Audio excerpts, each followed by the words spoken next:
मुझे आज किसी भी हालत में अपने घर जाना है। मेरा नाम अफसीन जहांगीर है, जोधपुर से हूँ। 900 किलोमीटर हम लोग आए हैं यहाँ पर। मैं 11 साल हो गए मेरी शादी को। वहाँ पर मम्मी पापा से मिलने आई थी। विदिन 48 आवर्स में खाली करो, निकल गए। मेरे 2 बच्चे बॉर्डर के उस पार खड़े हुए अपने पापा के साथ। या फिर है ना, गवर्नमेंट ने ये क्यों नहीं चलाया कि जिनकी शादियां हुई हुई है, जो बच्चे यहाँ आई हुई है, उनको ये प्रोटोकॉल फॉलो करना है। बस गाइडलाइन चला दी 48 आवर की। मुझे कुछ नहीं पता, मेरी आवाज जहाँ तक भी पहुँच रही है। मुझे आज किसी भी हालत में बॉर्डर क्रॉस करना है, वरना मैं यही धरना दे के बैठ जाऊंगी। ये कोई तरीका थोड़ी ना हुआ। हम लोग लाखों रुपए बर्बाद करके आए, इतने आराम से पैसा कमाते हैं क्या? वहाँ पर मेरा मियाँ खड़ा हुआ है, इतना थोड़ी ना होता है। मुझे कुछ नहीं, ये मेरी नेशनलिटी की स्लीप है, कैप्चर करें। ये मुझे हाफ नेशनलिटी मिली हुई है, ठीक है ना? ये मुझे हाफ नेशनलिटी मिली हुई है, सही है। और इसके बुनियाद पर मुझे ये लोग नहीं रोक सकते हैं, ठीक है? मैं हाफ पाकिस्तान नेशनल हूँ। अगर मुझे नेशनलिटी नहीं मिली, मेरा कसूर है। आप लोग प्रोटोकॉल देते 20 साल बाद नेशनलिटी मिलेगी। हाँ, हमें ये बोला हमारे हाथ में कुछ नहीं है। हमारे हाथ में कुछ तो किसके हाथ में है? हाँ, मैं यहीं पर ही बैठी हूँ। मैं अपना पैसा, मेरा बाप हराम का नहीं कमाता है।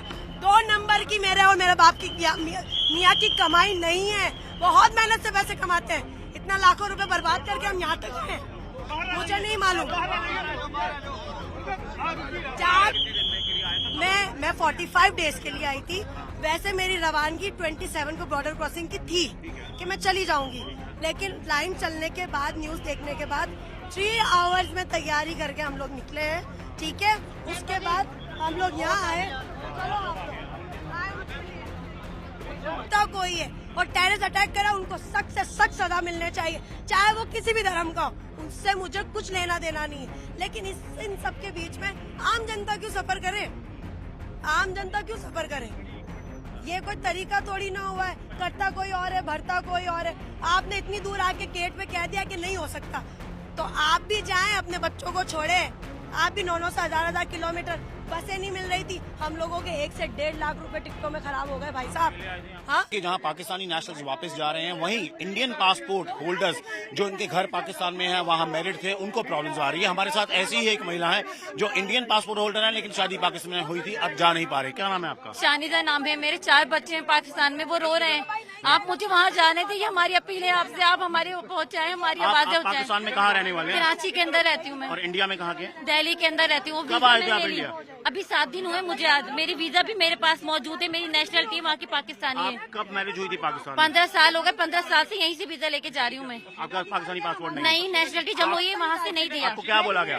मुझे बोले कि आपको यहाँ से एंट्री नहीं होने जाएगी, आप अम्बेसी जाएं। अफसीना जी, आप आराम से बताइए। ये अफसीना जी हैं, अफसीना जहांगीर, जिन्होंने बताया कि ये भी इंडियन पासपोर्ट होल्डर हैं, लेकिन पाकिस्तान में मैरिड है। आप कब से मैरिड है पाकिस्तान? मैं 11 साल से मैरिड हूँ। हाँ, तो मेरे अब 2 बच्चे हैं। 10 साल का मेरा बेटी है, 8 साल का मेरा बेटा है, ठीक है? मेरे हस्बैंड वहीं के नेशनल बॉर्डर है। क्लोज हुआ, आज आप जब बॉर्डर गए वापस जाने के लिए पाकिस्तान, तो आपको क्या बोला गया? उन्होंने तो बोल दिया हमारे हाथ में कुछ नहीं है, इंडियन पासपोर्ट है, वो चले जाए।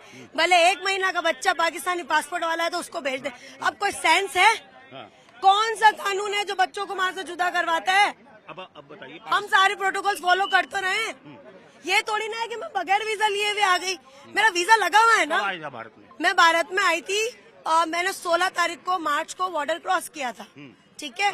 और मेरा 27 तारीख तक का बॉर्डर क्रॉस करने का था कि मैं चली जाऊंगी। आपको इसीलिए नहीं जाने दे रहे क्योंकि आपका इंडियन सिर्फ इंडियन पासपोर्ट है, उसके अलावा इनको कुछ भी नजर नहीं आ रहा। आपके पाकिस्तान में कौन कौन है? मेरे हस्बैंड है, मेरे बच्चे हैं, मेरा पूरे इन लॉज की फैमिली है। मैं सेपरेट रहती हूँ। 1.5 महीने से मेरे बच्चों को मेरे हस्बैंड कैरी कर रहे हैं। मुझे दमा की शिकायत है। मैं अपने दमे का इलाज कराने आई थी और मैं पेरेंट्स से मिलने आई थी। मैं आप अपना आधा ट्रीटमेंट छोड़ के जा रही हूँ। 48 आवर्स तो पूरा चलाना चाहिए ना कि भाई शादीशुदा केस वाले भी होते हैं, सब कुछ होते हैं। अब कह रहे हैं यहाँ आके बोल रहे हैं कि एमए में कंप्लेंट करो, वहाँ कंप्लेंट करो। हमारे हाथ में कुछ नहीं, तो हाथ में है क्या? बताओ ना हमें भाई। क्या अपील करना चाहते हैं इंडियन कराची में रहने वाली हूँ मैं। तो आपको लगता है जिन लोगों ने टेररिस्ट अटैक किया उनकी वजह से आप लोगों को मुश्किल करता कोई है, भरता कोई है। और टेररिस्ट अटैक करा, उनको सख्त से सख्त सजा मिलने चाहिए, चाहे वो किसी भी धर्म का हो। उनसे मुझे कुछ लेना देना नहीं है। लेकिन इन सब के बीच में आम जनता क्यों सफर करे? आम जनता क्यों सफर करे? ये कोई तरीका थोड़ी ना हुआ है। करता कोई और है, भरता कोई और है। आपने इतनी दूर आके गेट पे कह दिया कि नहीं हो सकता, तो आप भी जाएं, अपने बच्चों को छोड़े। आप भी 900 से 1000 किलोमीटर, बसें नहीं मिल रही थी, हम लोगों के 1 से 1.5 लाख रुपए टिकटों में खराब हो गए भाई अकेले आए थे साहब। यहाँ? हाँ, मैं अकेली आई हूँ। क्यों? और सबसे मजे की बात ये, बच्चों को वीजा भी नहीं देते वहाँ से लाने में। क्यों? मेरे मियाँ को, मेरे बच्चों को वीजा दे डॉक्यूमेंट देते क्या है आपके हाथ में? ये डॉक्यूमेंट वो डॉक्यूमेंट है, ये मेरी नेशनलिटी की स्लिप है। ये मेरी नेशनलिटी की स्लिप है सर। जब मुझे वो लोग नेशनलिटी देंगे ना वहाँ पर पाकिस्तान की, तो ये जमा हो जाएगा। ये मेरा हाफ प्रूफ है पूरा।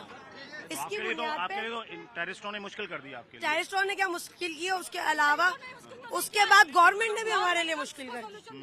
तो गवर्नमेंट से दरख्वास्त करती हूँ, हाथ जोड़ के दरख्वास्त करती हूँ कि आप हमारे लिए रास्ता खोलें। आप विजिटर को नहीं जाने दें। मैं कहती हूँ भले अभी विजिटर को नहीं जाने दें, लेकिन हमें तो जाने देना है।